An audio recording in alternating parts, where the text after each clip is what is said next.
Pag-usapang lutong bahay, hindi papauli ang sinaing na tulingan at gatang tulingan ni Nanay Malu. Malasa, malambot, at lutong-luto sa tamang timpla. Lalo na yung gatang tulingan na may halong taba ng baboy na nagpapasarap lalo sa bawat subo. Isang tigim pa lang, mapapa-extra rice ka kagad. Nanay, magandang gabi po. Magandang gabi rin. Nay, pansin ko, ang dami yung puro isda yung paninda nyo dyan. Ano na yung mga yan?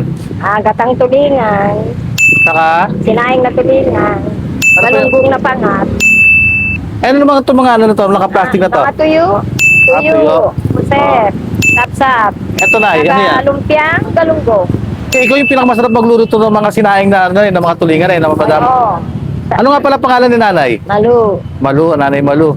Nanay Malu, ano oras kayo nagbubukas dito? 6, Hanggang? 8. Ito. Guys, so ito yung hinatay ko talaga yung magluto si Nanay ng sinaing na tulingan yan. Minsan sabi na pinakamasarap magluto sa Cavite City ng ng sinaing na tulingan yan. Nanay Malu, saan kayo matatagpuan? Dito sa palengke, sa may 801 Molina. Ayan guys, kung gusto nyo bumili kay Nanay Malu, dito lang sila sa Cavite City. Ayan ito. Ayan guys, so gano'ng kasarap yan. Ayan o.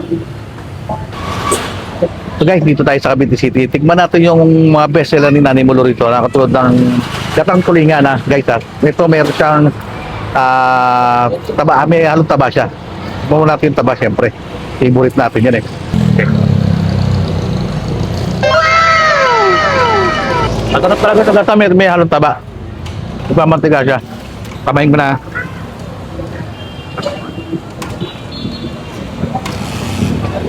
Grabe guys, sarap yung ulam to. Sarap na may kanin to. Diba yung sabaw? Panalo ko. So guys, ito yung talaga yung dinayo ko rito kay Nanay Malu. Yung sinaing na tulingan. Ito yung pinagbabalakta at sikat na sikat sa kanya rito. Yung sinaing na tulingan Tikman natin Sabaw muna. Grabe guys, malasa. Sabaw pa lang ulam na.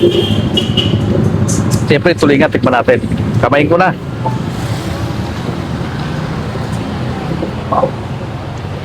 Okay. Solid to.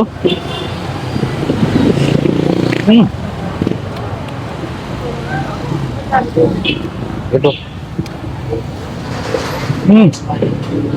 Grabe. Solid ang dayo ko rito. Natikman ko lang yung at yung naing na tulingan ni Nanay Malu dito.